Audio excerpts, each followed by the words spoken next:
बिस्मिल्लाहिर्रहमानिर्रहीम। अस्सलाम वालेकुम स्टूडेंट्स। आज हम लोग अपना लेसन नंबर 22 पढ़ते हैं। आज हम लोग पढ़ेंगे सिग्निफिकेंस ऑफ सेटिंग, यानी कि आपने जिस जगह पे प्रेजेंटेशन देनी होती है वो जगह आप लोगों को कैसे मेंटेन रखनी होती है, उसके बारे में हम लोगों को कैसे कंसिडरेशंस बनानी होती हैं। सबसे पहले हम लोग देखते हैं कि रीजंस क्या क्या होते हैं। एक तो साइकोलॉजिकल रीजंस होते हैं, फिजिकल फैक्टर बहुत ज़्यादा इन्फ्लुएंस करते हैं आप लोगों के फ्रेम ऑफ माइंड की। जब इंसान कोई भी किसी अच्छी, जहाँ पे लाइट अच्छी होगी, कूल होगा, अच्छा फ्रेश रूम होगा ना, वहाँ पे लोग ज़्यादा रिस्पॉन्ड करेंगे, अच्छा फील करेंगे, वहाँ पे रिस्पॉन्ड भी ज़्यादा करेंगे एज़ कम्पेयर टू जहाँ पे क्राउड बहुत ज़्यादा होगा या नॉइज़ बहुत ज़्यादा होगा। ठीक है, अगर अनप्लेजेंट फिजिकल इन्वायरमेंट होगा तो आप लोगों की जो साइकोलॉजिकल नफसियाती इन्वायरमेंट है ना, उसको भी वो ख़राब करेगा। ठीक है, तो परसुएशन अगर आप करना चाहते हैं, अगर आप लोग यूँ चाहते हैं कि लोग अच्छा फील भी करें और अच्छा सोचे भी सही, तो आप लोग को चाहिए कि अपनी सेटिंग को जो है ना वो आप लोग अच्छा बनाएं। दूसरे परसेप्चुअल फैक्टर्स होते हैं। परसेप्चुअल्स होते हैं, हम लोग कहीं किसी चीज़ को देख के उसके बारे में हम लोग अंदाज़ा लगा लेते हैं, उसको हम लोग परसेप्चुअल। जो मीटिंग रूम होता है वो खुद एक मैसेज कन्वे कर रहा होता है। जो प्रेजेंटर जब बोल रहा होता है उसके विजुअल और वोकल क्यूज़ से वो जैसे होता है ना प्रेजेंट कर रहा होता है, इसी तरह से ऑडियंस उस कमरे की एक एक चीज़ से अंदाज़ा लगा लेते हैं। वहाँ के जितने विजुअल और क्यूज़ पड़े हुए होते हैं, जितनी भी इंस्ट्रूमेंट्स पड़ी होती हैं, हर कंपोनेंट से जो है ना वो ऑडियंस अपना एक परसेप्शंस बना लेते हैं, अपना फ्रेम ऑफ माइंड बना लेते हैं। तो जब भी आप कोई जगह सिलेक्ट करते हैं अपनी प्रेजेंटेशन के लिए, तो आपने सबसे पहले तो ये देखना है कि जो मेरा रूम है, why does this room say about me, कि ये रूम जो कमरा है ये मेरे बारे में लोगों को क्या कहेगा, ऑर्गेनाइजेशन के बारे में क्या कहेगा, इंपॉर्टेंस ऑफ मैसेज के बारे में क्या कहेगा। ठीक है, उसके बाद स्पीकर कंसंट्रेशन। कोई भी सेटिंग होती है उसमें जो एलिमेंट्स बस इतने ही होने चाहिए कि वो स्पीकर्स की जो एबिलिटी है ना उसको डिसरप्ट ना करें। ठीक है, जब आप किसी ऐसे सेटिंग में बैठे हुए होते हैं जहाँ पे बहुत ज़्यादा शोर शराबा होता है, डिस्ट्रैक्शंस हो रही होती हैं, तो उस वहाँ पे फिर बहुत ज़्यादा डिफिकल्ट हो जाता है प्रेजेंटेशन को बेनिफिशियल बनाना, फ़ायदेमंद बनाना। ठीक है, और फिर आप लोगों का आउटकम भी अच्छा नहीं आता। ठीक है, तो ये स्पीकर को कंसर्न इस बात से होना चाहिए कि जो भी should not concerned with having to overcome limitations of the setting but should be free to give undivided attention to the dynamics of delivering the message। जब भी प्रेजेंटर जब प्रेजेंट कर रहा था उस वक्त वो अपनी जो सेटिंग होता है उसके बारे में कुछ नहीं कर सकता, वो अपने सिर्फ स्टाइल ऑफ डिलीवरी के बारे में ही देख सकता है ना। तो इस वजह से उसको पहले लिमिटेशंस को उसने पहले ओवरकम कर लेना चाहिए, उसको पहले ये सारी चीज़ें जो है सेटिंग के बारे में सोच लेनी चाहिए। उसके बाद एक कम्प्लीमेंट्री कैरेक्टरिस्टिक्स, यानी कि मुख्तलिफ किस्म के दूसरे भी कैरेक्टरिस्टिक्स हैं इसमें। देखें, आप कोई भी आप जगह सेलेक्ट करें ना, आप ये सिलेक्ट करें सबसे पहले, आप ये देखें कि ये जगह मेरी प्रेजेंटेशन के साथ सूट कर रही है या नहीं। ठीक है, आप लोगों ने अगर कोई फॉर एग्जांपल बिजनेस से रिलेटेड अगर आप लोगों ने कोई फॉर एग्जांपल अगर आप लोगों ने कोई बहुत परसुएशन स्पीच अगर आप लोगों ने देनी है, तो ज़ाहिर सी बात है आप लोगों को कोई हॉल बुक करवाना पड़ेगा ना। ठीक है, आप लोगों को जाके रेस्टोरेंट में तो नहीं ना जाके बैठ सकते। तो ये एक बहुत ज़्यादा कैरेक्टरिस्टिक्स आप लोगों की मैच करनी चाहिए आप लोगों की स्पीच की सेटिंग के साथ। Comfortable for the audience. एक और चीज़ कि आप जो भी जगह जो आप लोग डिसाइड कर रहे हैं, आप लोग ये देखिए कि वहाँ पे ऑडियंस कंफर्टेबल फील करें, क्योंकि सबसे पहले तो ऑडियंस ने क्या करना होता है, उन्होंने न्यू कोई आइडिया लेना होता है, न्यू पॉलिसी अडॉप्ट करनी होती है, न्यू इन्फॉर्मेशन उन्होंने लेनी होती है। ठीक है, तो उन लोग के लिए ईजी तभी रहेगा ना जब वो शुरू में कंफर्टेबल फील करेंगे। शुरू में अनकंफर्टेबल फील कर रहे हैं तो वो कैसे आप लोगों की कोई भी चीज़ नई न्यू चीज़ आप लोग आपकी जो अडॉप्ट कर लेंगे। तो कंफर्टेबल सेटिंग हमेशा वही होती है जहाँ पे लोग आसानी से देख सकें, आसानी से सुन सकें, आराम से वो बैठ भी सकें, और उसके अलावा फोकस भी जो है वो तवज्जो से कर सकें आप लोगों की बात पे। उन लोगों को आप लोगों की बात सुनने के लिए ना अपनी जगह से उठना पड़े, ना उनको झुकना पड़े, ना उनको इधर उधर जो अपनी गर्दनें निकालनी पड़े। और इसके अलावा बाहर से जो है वो आवाज़ भी नहीं आनी चाहिए, प्रेजेंटर को विजुअल एड को आसानी से सुन भी सके, देख भी सकें। ठीक है, seating considerations and room arrangements, आप लोगों ने कैसे कंसिडर करना है, आप लोगों ने कौन सी सीटिंग अरेंजमेंट रखनी है, आप लोगों ने कैसे रूम को कैसे आप लोगों ने अरेंज करना है। इस ऑप्शन को देखने से पहले आप इसमें नंबर ऑफ फैक्टर्स पहले देखते हैं। तो जब भी कोई प्रेजेंटर होता है, जब वो सिलेक्ट करता है अपनी साइट को, उसके बाद उसने जब रूम के सारे सेटअप को उसने सिलेक्ट करना होता है, तो सबसे पहले उसने ऑडियंस के बारे में देखना है। ठीक है, रिफ्लेक्टिंग करेक्ट इफेक्टिव सेटिंग वही होती है जो आप लोग की ऑडियंस के साथ मैच करती है। सबसे पहले आप लोग ने देखना है ऑडियंस का साइज़ कितना है, कितने ज़्यादा लोग हैं, उस हिसाब से आप लोगों ने सीटिंग अरेंजमेंट बनानी है। ऑडियंस की कंपोजिशन देखिए, ज़्यादा प्रोफेशनल लोग हैं तो और तरह की आप लोगों को सीटिंग अरेंजमेंट बनानी पड़ेगी, दरमियाने किस्म के लोग हैं जरा और तरह की बनानी पड़ेगी, वेल एजुकेटेड हैं किस तरह के लोग हैं उस हिसाब से। उसके बाद वर्क स्पेस, यानी कि मेरी जो ऑडियंस है उनको अगर कोई काम करना पड़े, लिखना पड़े, हैंड आउट पे वर्क करना पड़े, नोट्स बनाने पड़े, या अपना कोई मटेरियल फैलाना पड़े, तो उसके लिए भी तो जगह होनी चाहिए ना। उसके अलावा इंटरेक्शन, जो मेरे ऑडियंस हैं अगर उनको एक दूसरे के साथ बातचीत करनी पड़े, एक दूसरे के साथ उन लोगों को आई कॉन्टैक्ट रखना पड़े, एक दूसरे के साथ उन लोगों को अगर फीडबैक एक्सचेंज करनी पड़े, तो उस हिसाब से मेरी सीटिंग अरेंजमेंट ठीक है या नहीं है, ये भी बात देखनी चाहिए।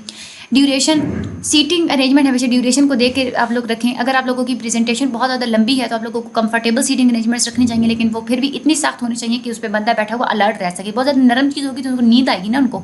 उसके बाद टेबल्स, आप लोग देखेंगे अगर मेरी ऑडियंस को रजिस्ट्रेशन की रजिस्टर्स वगैरह यूज़ करने की, या उनको चाय वगैरह देना है, हमने कोई रिफ्रेशमेंट देनी है, या वर्कशॉप को दूसरे मटेरियल डिस्प्लेस अगर उन लोगों ने यूज़ करने, उसके लिए टेबल्स का होना ज़रूरी है। ठीक है, कब ऐसी सिचुएशन होती है कि प्रेजेंटर को जो है ना वो हेड टेबल यूज़ करना पड़ता है, जिसमें उन्हें प्रोजेक्टर वगैरह या स्पीकर ने अपने नोट्स वगैरह रखने होते हैं। तो उस सिचुएशन में उसके लिए अगर तो ज़्यादा खुला रूम है तो वो अपना जो टेबल है वो हॉरिजॉन्टल प्लेस करे। हॉरिजॉन्टल कैसे प्लेस करे कि फॉर एग्जांपल आपकी ऑडियंस ऐसे बैठी हुई है ना, ठीक है, तो आप अपना टेबल स्टेज के ऊपर फिर ऐसे रखें। ठीक है, तो ये होता है हमारा हॉरिजॉन्टल। ठीक है, लेकिन अगर ये जगह आप लोगों की ज़्यादा है, ठीक है, लेकिन अगर हो सके ना तो आप लोगों को परपेंडिकुलर रखना चाहिए, यानी कि जैसे आप लोगों की ऑडियंस बैठी हुई ना ऐसे, और ऐसे आप लोगों की ऑडियंस बैठी हुई, तो आप लोगों ने टेबल भी ऐसे ही रखना है। इसका एक तो फ़ायदा ये होता है कि अगर प्रेजेंटर ने घूमना है यहाँ अपने कमरे में तो उसको ज़्यादा स्पेस मिल जाएगी कि वो जब अपने टेबल के पीछे से निकलेगा ना तो वो डायरेक्ट कांटेक्ट कर सकता है अपनी ऑडियंस के साथ। ठीक है, लंबा टेबल पड़ा होगा तो वो ज़्यादा कांटेक्ट नहीं कर सकता। ठीक है, दूसरा एक फ़ायदा ये होगा कि अपनी वो चीज़ अगर यहाँ पे अगर उसने ट्रांसपेरेंसीज रखी हुई है, ठीक है, वो बाकी चीज़ें जितना भी इसका मटीरियल है वो वहाँ पे छुपाना चाहता है, तो लंबा टेबल अगर होगा ऑडियंस के हिसाब से तो वो यहाँ पे आसानी से चीज़ें रख सकता है जो कि ऑडियंस को नज़र नहीं आएंगी। ठीक है, तो लेंथ वाइज अगर वो मटीरियल को रखता है तो ये उसके लिए ज़्यादा जो है वो फ़ायदेमंद होगा, लेकिन ये भी फिर उस सेटिंग के हिसाब से जो है वो रखनी पड़ती है। ठीक है, उसके अलावा एजल्स का मतलब होता है फॉर एग्जांपल एक ये आप लोगों की रो जा रही है सीट की, ठीक है, ये दूसरी आप लोगों की ये रो जा रही है सीट की। ठीक है, तो इसके दरमियान की ये जो जगह है ना इसको हम लोग एजल कहते हैं। ठीक है, एजल आप लोगों की इतनी होनी चाहिए कि लोग जो है ना उसमें से फ्रीली आराम से जो है वो मूव कर सके। उसके अलावा एजल्स जो होती हैं ये सारा जो आप लोगों को ये भी बात माइंड में रखनी चाहिए कि बाज़ दफ़ा ऐसे होता है कि कोई डिसेबल लोग भी आते हैं जिन जो व्हील चेयर्स पे जो है वो मूव करते हैं, तो इतनी आप लोगों की जगह होनी चाहिए कि व्हील चेयर भी आसानी से जो है ना वो मूव कर सके।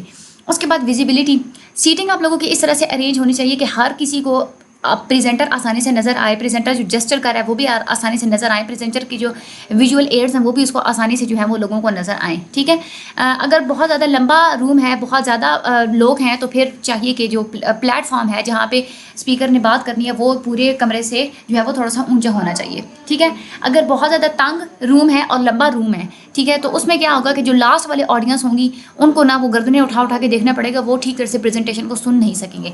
अगर बहुत ज़्यादा खुला रूम है तो क्या होगा कि जो दीवारों के साथ साथ जो बैठे हुए लोग होंगे ना उनको मुश्किल होगी आप लोगों के विजुअल एड्स को देखने के लिए।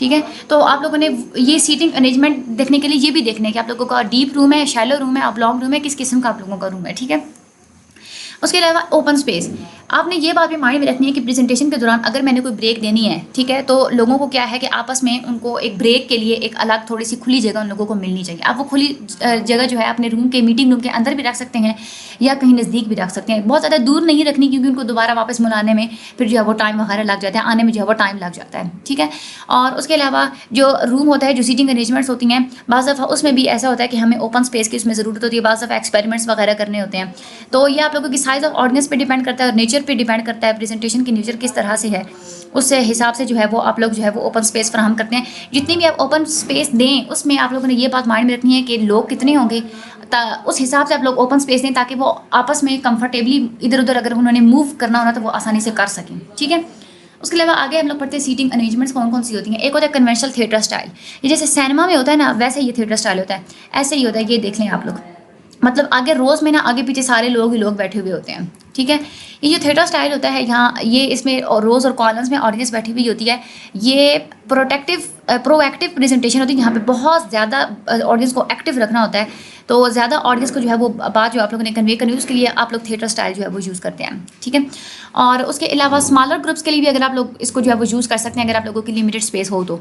अगर आप लोगों ने पॉडियम रखने तो आप लोगों ने दरमियान में नहीं रखना, आप लोगों ने एक साइड पर पॉडियम रखना है, क्योंकि अगर पॉडियम के बाहर से निकल के स्टेज पे अगर जो है वो प्रेजेंटर ने मूव करना है ना तो वो आसानी से उसके पास मूव करने के लिए खुली जगह हो। ठीक है, दूसरा ऑडियंस अगर दरमियान में होगा ना पॉडियम, तो फिर क्या करते हैं प्रेजेंटर्स को ज़्यादा डिपेंड करना पड़ता है पॉडियम पे, एक साइड पे पड़ा हुआ होगा तो वो इजीली फ्रीली जो है उधर मूव कर सकते हैं, जब ज़रूरत पड़ेगी कोई पेज वगैरह उठाने की तो वो आसानी से पॉडियम से जाके वो पेज उठा सकते हैं। ठीक है, तो एक साइड पे जाके आप लोगों ने पॉडियम जो है वो रखना है। उसके अलावा थिएटर स्टाइल जो होता है ना ये कंफर्टेबल बहुत कम होता है, मतलब लीस्ट कंफर्टेबल होता है। कम वक्त के लिए अगर आप लोग कर रहे हैं तो उसके लिए तो ठीक है, लेकिन अगर आप लोगों ने एक घंटे से ज़्यादा के लिए करनी है ना तो उसके लिए फिर बिल्कुल भी ठीक नहीं है। ठीक है, क्योंकि इसमें क्या होता है कि बहुत जुड़े हुए आपस में लोग बैठे होते हैं, शोल्डर से शोल्डर मिला हुआ। आप लोगों ने देखना है कि सिनेमा में कैसे लोग आपस में जुड़े हुए जुड़ के बैठना पड़ता है। ठीक है, और उसके अलावा अगर ऑडियंस की अगर आप लोग उनको चेयर्स मूवेबल दे रहे हैं जो इधर-उधर मूव कर सकती हैं, तो फिर आप ऑडियंस से कह सकते हैं कि वो अपनी चेयर्स को मूव करके इधर-उधर मूव करके दरमियान से ये खाली जगह वो बना सकते हैं, ठीक है? एक एल्बो रूम जो है बना सकते हैं ताकि किसी ने अगर बाहर जाना हो तो वो आसानी से उठ के बाहर जा सकता है, ठीक है? तो अब थिएटर स्टाइल में बहुत ज़्यादा डिस्कम्फर्ट होता है लोगों को, तो प्रेज़ेंटर को ना फिर अपना स्टाइल ऑफ डिलीवरी बहुत ज़्यादा अच्छा रखने की ज़रूरत होती है, ठीक है? क्योंकि लोगों के डिस्कम्फर्ट को ताकि वो दूर कर सके। अगला एक और होता है हमारा सेमी सर्कल। ये होता है हमारा सेमी सर्कल, ये जो बना हुआ है, ठीक है? सेमी सर्कल में ये फ़ायदा ये होता है कि हर कोई ना हर दूसरे का प्रेज़ेंटर का भी फेस देख सकते हैं और ऑडियंस में जितने भी लोग होते हैं ना, वो प्रेज़ेंटर को भी आसानी से देख सकते हैं और एक दूसरे की भी शक्लों को ना आसानी से देख सकते हैं। लेकिन इसमें फिर ये होता है एक बंदा हँसेगा तो दूसरा उसको हँसते हुए देख के खुद भी हँस पड़ेगा, ठीक है? ये ना पागलों वाला पागलखाना बना हुआ सारे हँसने ही बैठ जाएँ। सो सेमी सर्कल हो गया। उसके बाद कन्वेंशनल क्लासरूम। क्लासरूम का आप लोगों को पता नहीं, दरमियान में टीचर की चेयर होती है, ये हमारे टेबल पड़े होते हैं, पीछे ये 4-4 स्टूडेंट्स बैठे होते हैं, ठीक है? ये हमारे वो डाइस जैसे पड़े हुए होते हैं, जैसे क्लासरूम में आप लोगों को होता है, ठीक है? ये क्लासरूम असल में किस लिए होता है? जहाँ पे इंस्ट्रक्शंस देनी हो ना, या जहाँ पे मेन फोकस जो है वो प्राइमरी इंटेंट यानी कि प्राइमरी मकसद जो है वो लर्निंग हो। क्लासरूम में हम लोग क्या करते हैं? लर्निंग ही करते हैं ना, इंस्ट्रक्शंस हमें इंस्ट्रक्टर वहाँ पे इंस्ट्रक्शंस ही देता है ना, तो वहाँ पे आप लोगों ने क्या कन्वेंशनल आप लोग क्लासरूम स्टाइल यूज़ करते हैं, ठीक है? वहाँ पे ऑडियंस के साथ जो है ना वो टेबल्स भी होती हैं रोज़ में और कॉलम्स में। देखिए थिएटर स्टाइल में और क्लासरूम स्टाइल में यही फ़र्क होता है कि थिएटर में टेबल्स नहीं होते, लेकिन क्लासरूम स्टाइल में आप लोगों के टेबल्स होते हैं। क्लासरूम स्टाइल आप प्रोएक्टिव के लिए भी होता है, यानी कि अगर एक्टिवली अगर सिर्फ ऑडियंस को सुनने के लिए मजबूर करना तो भी आप लोग क्लासरूम स्टाइल अडॉप्ट कर सकते हैं। लेकिन अगर इंटरेक्टिव मोड्स है ना जिनमें ऑडियंस ने आपस में इंटरेक्ट करना होता है या स्पीकर ने इंटरेक्ट करना होता है, उसके लिए भी ये इंपॉर्टेंट होता है। उसके बाद आगे हमारी आती है टी फॉर्मेशन। टी फॉर्मेशन होती है यूँ, ठीक है? ये क्यों होती है? ये असल में इसलिए होती है कि फॉर एग्जांपल अगर ये जो ऑडियंस होती है ना, असल में इन्होंने आपस में करनी होती है मीटिंग, ठीक है? ये जो टेबल होता है ये इसलिए रखा जाता है कि बाज़ दफ़ा ऐसे होता है कि कुछ लोग होते हैं जो प्रेजेंटेशन को ऑडिट करने के लिए, प्रेजेंटेशन को चेक करने के लिए आते हैं, या कुछ ऐसे मैनेजर्स होते हैं जिन्होंने वैसे ही वो प्रेजेंटेशन में आके बैठ जाते हैं, वैसे वो बीच में पार्टिसिपेट नहीं करते, फिर कुछ टाइम के बाद वो उठ के चले जाते हैं। तो ऐसे जो लोग होते हैं जिनका आना जाना रखना होता है, जिन्होंने उनके लिए ये टेबल रखा जाता है। ये यहाँ से इजीली यहाँ पे आ भी सकते हैं, यहाँ से जा भी सकते हैं। बाकी जो काम यहाँ पे जो लोग बैठे वो अपनी मीटिंग को कंटिन्यू रखते हैं, ये लोग उनकी मीटिंग को डिसरप्ट नहीं कर सकते, उनकी सीटिंग अरेंजमेंट्स को वो जो है डिसरप्ट नहीं कर सकते। इसको एक दफ़ा हम लोग देख लेते हैं। कॉन्फ्रेंस टेबल से सिमिलर होती है और ये ज़्यादा सूटेबल होती है जब आप लोग छोटे यानी कि स्मॉलर ग्रुप्स को प्रेजेंटेशंस दे रहे होते हैं, ठीक है? उसके अलावा जो टेबल के इर्द गिर्द जो लोग बैठे हुए होते हैं उनकी आपस में डायरेक्ट अटेंशन होती है प्रेजेंटर की तरफ और डिस्कशन के पर्पस की तरफ, और जो उनके नज़दीक बैठे होते हैं उसकी तरफ, यानी कि तीन तरफ ये जो है ना अटेंशन वो कर सकते हैं। उसके अलावा यहाँ पे बेड पे परपेंडिकुलर एक लेंथ वाइज टेबल होता है, जैसे आप लोगों को ये पहले दिखाया है। ये स्पेशल सिचुएशन के लिए होता है। फॉर एग्जांपल अगर ऑडिटिंग की जा रही है, अगर कोई इंस्ट्रक्शनल सिचुएशन है, यहाँ पे ऑडिटिंग करनी है कि प्रेजेंटेशन ठीक चल रही है या नहीं चल रही, जैसे जो मुख्तलिफ किस्म के मैनेजर्स होते हैं उन्होंने अटेंड करना हो, टाइम टू टाइम आना हो जाना हो, तो आने जाने के लिए ताकि बाकी जो विजिटर्स है जो है ना वो बाकी ग्रुप जो है वो डिस्टर्ब ना हो, इसके लिए ये वाला टी फॉर्मेशन होती है। उसके बाद आ जाती है हमारी एक और modified T formation. Modified T formation असल में टी फॉर्मेशन और क्लासरूम स्टाइल का ना आपस में कॉम्बिनेशन होता है। ये इंटरेक्टिव प्रेजेंटेशन के लिए यूज़ होता है। आप लोगों ने देखा होगा हम लोग जब क्लासेस में होते थे ना, मुझे तो अच्छी तरह से याद है हमारे स्कूल में तो ऐसा होता था कि ये जो क्लासरूम प्रेजेंट होते थे ना, तो हम लोग हमें कह दिया जाता था कि आप अपने टेबल में ना पिछली साइड पे मुंह करके बैठ जाएं और चार सर्कल ना एक ग्रुप बना लें और ग्रुप स्टडी करें, ठीक है? तो ये वही चीज़ होती है, इंटरेक्शन करना होता है ना आपस में बैक, तो इसलिए ये modified T formation interactive presentation के लिए आप लोगों के एमसीक्यूज़ में आनी है। प्रोएक्टिव के लिए कौन सी, इंटरेक्टिव के लिए कौन सी, ये इसी तरीके से याद करें। अच्छा, इसमें क्या होता है कि ये आपको मैं ना इधर से डायग्राम से समझा देती हूँ। ये देखें यहाँ पे वैसे ये क्लासरूम स्टाइल होता है, ठीक है? ये बीच में टी भी है, ठीक है? अब यहाँ पे जो होता है ना, यहाँ पे जो लोग होते हैं उनको कह दिया जाता है कि आप इन पिछले के साथ जो है ना पेयर बना लें। वो अपना मुंह मोड़ लेते हैं, उनकी मूवेबल चेयर्स होती हैं, इन पिछलों की तरफ मुंह मोड़ के ये चार का एक पेयर बना लेते हैं। इस तरह ये क्या करेंगे, ये अपना मुंह पिछलों की तरफ मुड़ के ये चार का पेयर बना लेंगे, ये आपस में इंटरेक्ट करेंगे। इस तरह से जो है ना वो इन लोगों की मीटिंग्स होती है। तो ये इंटरेक्टिव सेशंस के लिए होता है। उसके अलावा ये जो पार्टिसिपेंट्स बना लेते हैं वो एक दूसरे की तरफ जो है वो फेस कर लेते हैं। उसके बाद ये वही बात लिखी हुई है कि वो जो है वो पेयर्स कैसे बनाते हैं। उसके अलावा table length wise down the centre of the arrangement can be, हाँ ये जो दरमियान में ये जो टेबल होता है ना, ये वाला जो टेबल होता है ये यूज़ होता है कि अगर प्रेजेंटेशन को कोई मटेरियल रखना हो या कोई आप लोगों ने अगर दूसरी जो चीज़ें रखनी हो, रिफ्रेशमेंट वगैरह रखनी हो, तो उसके लिए ये वाला टेबल जो है वो यूज़ होता है। उसके अलावा अगर मीटिंग रूम अगर इतना खुला होता है कि ज़्यादा लोग इसमें आ सकते हैं, तो आप लोग दो मॉडिफाइड टी फॉर्मेशंस बना सकते हैं, यानी कि एक और टी फॉर्मेशन भी इसमें आप लोग बना सकते हैं दूसरी साइड पे। एडवांटेज ये होता है टी फॉर्मेशन का कि इसमें जो है ना ये एक अनएक्सपेक्टेड सेटिंग बन जाती है, यानी कि नई नई सेटिंग बन जाती है, न्यू लगता है ना, यूनिक लगती है लोगों को, तो लोग जो है इंटरेस्ट लेके इसमें पार्टिसिपेट करना स्टार्ट कर देते हैं। उसके बाद आगे हमारी आ जाती है यू फॉर्मेशन। ये होती है यू फॉर्मेशन, साइड पे ये सारी चेयर्स होती हैं, ये आगे टेबल होता है एक, ये बीच में से सारी जगह जो है ना वो खुली होती है। ये असल में सूटेबल होता है जब आप लोगों ने कोई प्रोमोशनल मैसेजेस देने हो ना, कोई अपनी चीज़ को अपने प्रमोट करना है या लोगों को इन्फॉर्मेशन जस्ट देनी हो, तो उसके लिए ये जो है ना प्रोएक्टिव के लिए भी और इंटरेक्टिव मोड्स के लिए भी ज़रूरी होता है। यानी कि अगर आपने कोई प्रमोट करना है या आप लोगों ने इन्फॉर्मेशन देनी है और लोगों को ने आगे से अगर आप चाहते हैं कि वो सिर्फ एक्टिवली सुने या वो इंटरेक्ट भी कर सकते हैं, तो ये 4 सिचुएशंस के लिए ये जो है वो ठीक रहता है। ये इस अरेंजमेंट में क्या होता है कि इसका एक तो फ़ायदा ये होता है कि जो ऑडियंस होता है ना वो खुला आराम से यहाँ से मूव करके किसी भी ऑडियंस के साथ ना ये प्रेजेंटर वो पर्सनल बेसिस पे मिल भी सकता है, मतलब वो उसने कोई बात करनी हो तो वो उसके साथ इंटरेक्ट भी कर सकता है। ठीक है, एक ये फ़ायदा होता है। उसके अलावा 1 to 1 जाके ना एक से जाके वो फीडबैक भी ले सकते हैं, क्वेश्चन भी पूछ लेता है। ठीक है, एक रिलेशनल प्रेजेंटेशन स्टाइल हो जाती है, पर्सनल बेसिस पे जाके वो जो है वो मिल सकते हैं।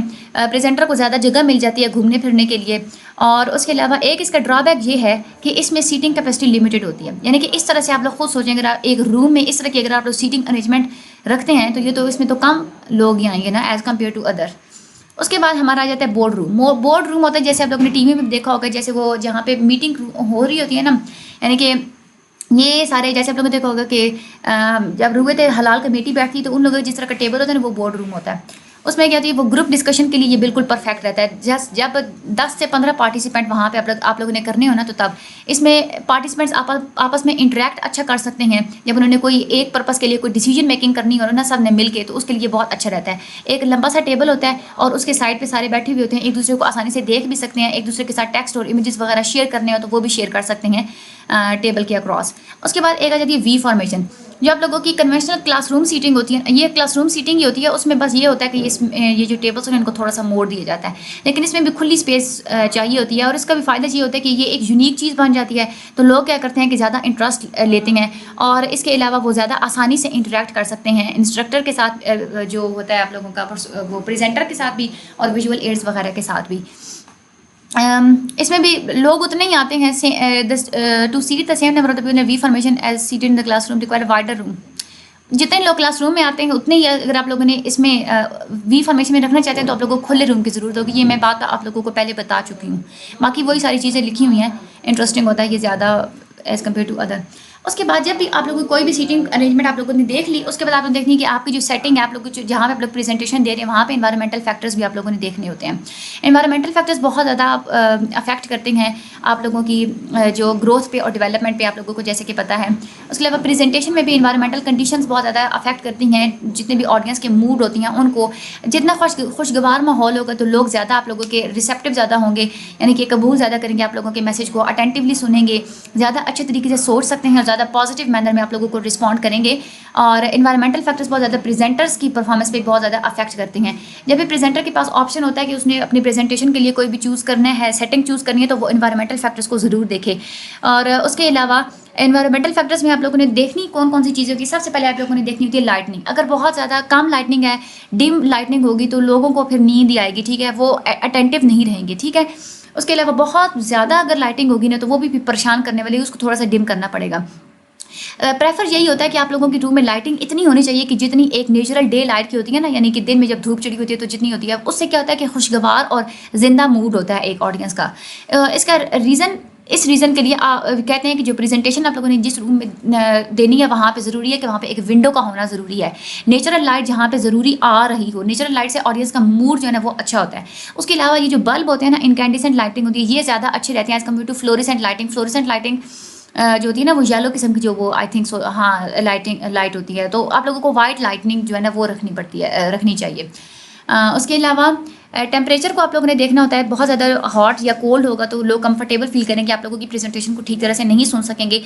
थोड़ा थोड़ा ठंडा ठंडा और चिली थोड़ा होगा ना टेम्परेचर, तो उस वक्त में तब जो है ना वो ऑडियंस ज़्यादा एक्टिव रहते हैं। ज़्यादा गर्मी की वजह से भी वो जो है ना फिर वो घबरा जाते हैं। तो जब भी आप लोगों ने ये देखना हो ना कि अगर आप लोगों को पता है कि बहुत ज़्यादा ऑडियंस के सामने आप लोगों ने प्रेजेंटेशन देनी है किसी रूम में, तो पहले उस रूम का टेम्परेचर आप हाई रखें एज़ कम्पेयर टू नॉर्मल, क्योंकि पहले जब हाई होगा ना तो वहाँ पे जब बहुत ज़्यादा लोग इकट्ठे होंगे तो उनका बॉडी टेम्परेचर की वजह से ऑटोमेटिकली जो रूम का टेम्परेचर है वो नॉर्मल हो जाएगा। ठीक है, उसके अलावा आप लोगों ने क्या करना है कि अब प्रेजेंटर ने क्या करना है, प्रेजेंटर ने घूम फिर के अपनी प्रेजेंटेशन देनी होती है, तो जिसकी वजह से उनको फिर ना प्रेजेंटर को थोड़ी गर्मी फील होना शुरू हो जाती है। तो अगर प्रेजेंटर अपना जो टेम्परेचर है उसको डाउन करना चाहते हैं, ठंडा टेम्परेचर रखना चाहते हैं, तो पहले लोगों से पूछ लें कि टेम्परेचर कंफर्टेबल है या थोड़ा बढ़ा दिया जाए। ठीक है, तो आप लोगों ने ये वर्क स्पेसिस वगैरह, थर्मोस्टेट वगैरह, ये सब कुछ भी अच्छी तरीके से देखना होता है। एयर क्वालिटी आप लोगों ने देखनी होती है। रूम आप लोगों का, मीटिंग जो रूम है वहाँ पे वेंटिलेशन अच्छी होनी चाहिए। दूसरा ये है कि वहाँ से बाहर से अनप्लेजेंट स्मेल नहीं आनी चाहिए।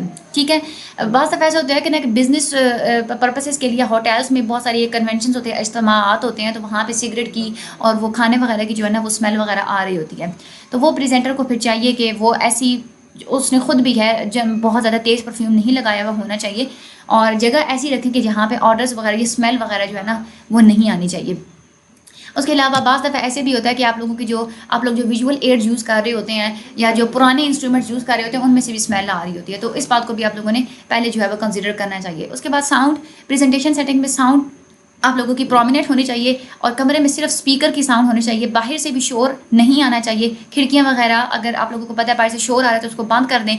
बाज़ दफ़ा ऐसे होता है कि बाहर रोड से जो गाड़ी निकल रही है तो उसमें कोई गाना चल रहा है, तो वो उसकी वजह से भी जो स्पीकर, जो ऑडियंस होती है, उनका जो अटेंशन होती है वो बढ़ जाती है। इसके अलावा नॉइज़ पोल्यूशन को ख़त्म करना चाहिए। बाज़ दफ़ा ऐसे होता है कि आप लोगों को जो प्रोजेक्टर्स होते हैं या आप लोगों के कमरे में जो फ़ैन वगैरह चल रहे होते हैं उनके घूमने की आवाज़ें आ रही होती हैं, या आप लोगों को जो हीटिंग, जो कूलिंग सिस्टम्स होते हैं उनकी आवाज़ें आ रही होती हैं। तो फीडबैक जितनी भी होती है आप लोगों के इलेक्ट्रॉनिक साउंड सिस्टम में से आ रही होती है, वो बाज़ दफ़ा डिस्ट्रैक्टिंग होती है, ची ची की उसमें से माइक में से कभी आवाज़ आ रही होती है। तो ये आप लोगों ने सारी बातें पहले आप लोगों ने सेट करके रखनी होती हैं।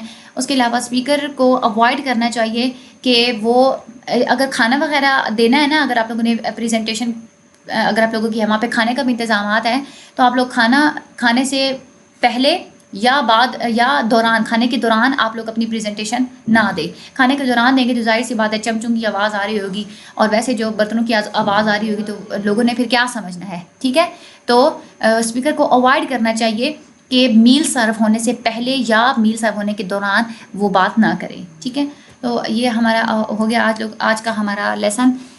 आप लोगों ने इसमें से भी जो है ना वो अच्छी तरीके से हेडिंग्स और ये जो स्टाइल्स हम लोगों ने पढ़े ना, सीटिंग स्टाइल जो कन्वेंशनल और थिएटर वगैरह, ये आप लोगों की शॉर्ट में भी आ सकते हैं, लॉन्ग के हिसाब से भी इंपॉर्टेंट है। आप लोगों ने अच्छे तरीके से उसको करना है, और उसमें से आप लोगों ने याद रखनी है कि कौन सी मोड ऑफ डिलीवरी के लिए, प्रोएक्टिव के लिए, एक्टिव के लिए, इंस्ट्रक्शनल के लिए कौन कौन से ज़रूरी होती हैं। ये आप लोग बेशक एक पेज पर नोट रख लें। वैसे तो आप लोगों को मैंने समझा दिया कि देखना है, फॉर एग्जाम्पल क्लासरूम है तो वहाँ पर आप लोगों को इंस्ट्रक्शंस देनी होती है, लर्निंग के लिए यूज़ होती है।